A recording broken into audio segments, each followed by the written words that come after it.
ও মা, তাহলে আজ কি হচ্ছে ডিনারে রাত্রিবেলায়? রাত্রিবেলায় আজকে দেখো ফুলকপি বানাচ্ছি। আজকে ফুলকপি পরোটা করব। আচ্ছা, এই দেখো। তাহলে দেখি কি করে করছো। হ্যাঁ ঠিক আছে, আমি এইগুলোকে ঠিক করে নিয়ে আগে কেটে ধুয়ে টুয়ে সব ঠিক করি, তারপরে তোমাকে দেখাচ্ছি আমি। আচ্ছা, এই যে আমি ফুলকপিটাকে ধুয়ে জল ঝরাতে দিলাম। হ্যাঁ, এবার আমি আটাটা মেখে নিই। আমি আটা দিয়ে এই পরোটাটা করব।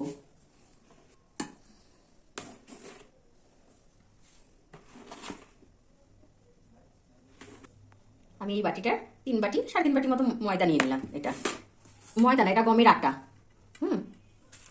এই যে আটা নিয়ে নিলাম। এবার এতে আমি ওই 1.5 চামচ মতো বেসন দিচ্ছি। বেসন দিলে বেশ একটু খাস্তা মুচমুচে হয়। আর 1 চামচ মতো সুজি দিচ্ছি। ও তাহলে তুমি এটা নতুন স্টাইলে করছো? হ্যাঁ, আর একটু লবণ দিয়ে দিচ্ছি। আর একটু ওই যে দুধের সর পড়ে না, দুধের সর দিয়ে দিচ্ছি। অনেকে ঘি দিয়েও করে, আমি দুধের সর দিয়ে মেখে নিচ্ছি। খুব ভালো হবে। বাহ, এটা তো একদমই আলাদা গো মা। হ্যাঁ, দিয়ে দেখো, এটা ভালো করে এবার মেখে নেবো। আমি একটু ময়াম দেওয়ার মতো দিয়ে নিই। এবার আমি আটাটাকে ভালো করে সবকিছু মিশিয়ে নিলাম। এবার আমি জল দিয়ে মেখে নেব। অল্প অল্প করে জল দিয়ে আটাটাকে মেখে নিচ্ছি। এই দেখো, আমার আটা মাখা হয়ে গেল। খুব শক্তও না, খুব নরমও না। এই দেখো, খুব শক্ত করলে আবার পুরটা বেরিয়ে যাবে। তাই ঠিক এইভাবেই মেখে রাখতে হবে। কিছুক্ষণ আমি মেখে রাখি, মেখে রেখে একটু ঢাকা দিয়ে রাখবো। মাখা হলো, এবার ঢাকা দিয়ে রাখলাম। এবার আমি গ্রেটার দিয়ে ফুলকপিটাকে গ্রেট করে নেব। এরকম মিহি সরু, এটাই আমার খুব সরু।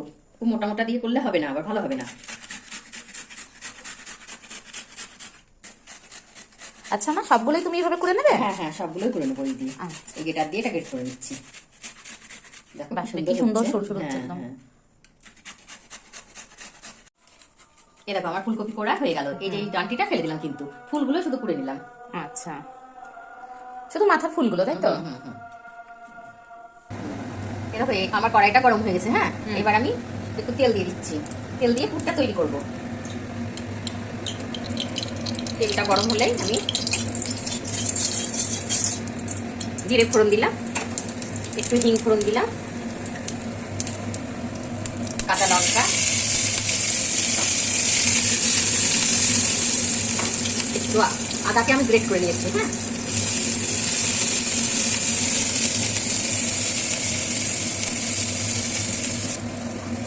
একটু জিরে ধনে গুঁড়ো দিয়ে দিলাম, একটু জিরে গুঁড়ো, হলুদ দিয়ে দিলাম, অল্প হলুদ দিলাম সামান্য। একটু ভাজা ভাজা করে লবণটা দেবে না মা? হ্যাঁ দেবো, ফুলকপি যখন দেবো তখন লবণ দেবো। আচ্ছা, গ্রেট করা ফুলকপিটা ঢেলে দিচ্ছি। এটা দিয়ে একটু নাড়াচাড়া করবো, করে লবণ দেবো। আচ্ছা, এরকম লবণ দিয়ে দিলাম। লবণটা দিয়ে একটু নাড়াচাড়া করে নামিয়ে নেবো। বেশি করবো না এটা, না হালকা। হ্যাঁ হ্যাঁ, হালকা করে। বেশি সেদ্ধ করবে না, না, তাই তো? হ্যাঁ, এই ফুলকপির গন্ধটা বেরিয়ে গেলে আমি হ্যাঁ। দিয়ে দিই।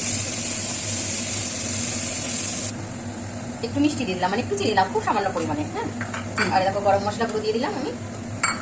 ঝাল ঝাল মিষ্টি মিষ্টি হবে। হ্যাঁ, আর দেখো ধনে পাতা কুচি। ধনে পাতা কুচি। রেডি হয়ে গেল আমার পুর। এ দেখো, পুরটা আমার হয়ে গেল। এবার পুরটা ঠান্ডা করি, করে তারপরে আমি ওই পরোটাটা বেলবো। ঠিক আছে? ঠিক আছে, পুরটা কিন্তু ঝরঝরেই রাখতে হবে। ঠান্ডা হলে আরো ঝরঝরে হবে। হ্যাঁ, এই যে আমার পুরটা রেডি। এবার আমি আটাটা থেকে লেচি কেটে নিচ্ছি। একটু বড় বড় করেই করছি, রুটির থেকে একটু বড়। এটা আটা দিয়ে বাটির মতো তৈরি করে নিচ্ছি পুর ঢোকানোর জন্য। ওই যে এইভাবে এর ভিতরে একটু আটা দিয়ে দিচ্ছি, তাহলে পুরটা মানে ভালোভাবে বেরিয়ে যাবে না। বেরিয়ে যাবে না। এইভাবে চেপে চেপে আমি পুরটাকে ঢুকিয়ে দিচ্ছি।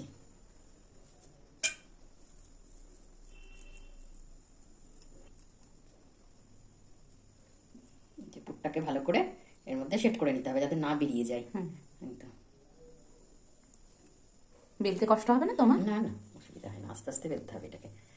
হাত দিয়ে একটু চাপ দিয়ে দিয়ে পুরটাকে চারিদিকে দিয়ে দিচ্ছি।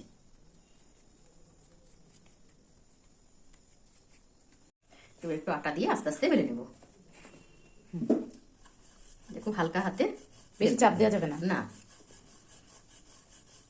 বাহ, সুন্দর গোল হয়ে যাচ্ছে আমার। এরকম আমার এটা বেলা হয়ে গেল। হ্যাঁ, এরকম করে প্রত্যেকটা আমি বেলে নেবো। হুম। এবার আমি সেঁকে নেবো।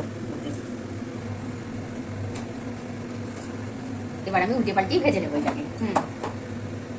পরোটার মতোই। এটা গোবিকা পরোটা বলে না হিন্দিতে, আমরা ফুলকপি পরোটা। হ্যাঁ, আমরা বাঙালি তাই আমরা ফুলকপির পরোটা বলি। আলুর পরোটা, তারপরে ফুলকপির পরোটা, সব কত একই। রকম পরোটা হয়। বাঁধাকপির পরোটা। হ্যাঁ, বাঁধাকপির পরোটা। এক পিঠ হয়ে গেল। আমি ওপর থেকে একটু তেল দিয়ে দিচ্ছি, রিফাইন অয়েল এটা। হ্যাঁ, কেউ যদি মনে করে সর্ষের তেল দিয়ে করবে তাহলে করতে পারবে মা? হ্যাঁ, সেটা যার যেমন ইচ্ছা। ধরো আচ্ছা। ঘি দিয়ে করবো মনে করলেও ঘি দিয়ে করতে পারবে এটা। যার যেটা টেস্ট পছন্দ। হ্যাঁ, শুধু বাটার দিয়ে করবো মনে করলেও করতে পারবে। আমি সাদা তেল দিয়েই করি পরোটা। আমার মনে হয় সেটাই ভালো লাগে। হ্যাঁ, শরীরের পক্ষেও ভালো। দেখো কি সুন্দর হয়েছে। দুই দিকে এইভাবে ভেজে নিতে হবে সব প্রত্যেকটা পরোটাগুলো। আচ্ছা।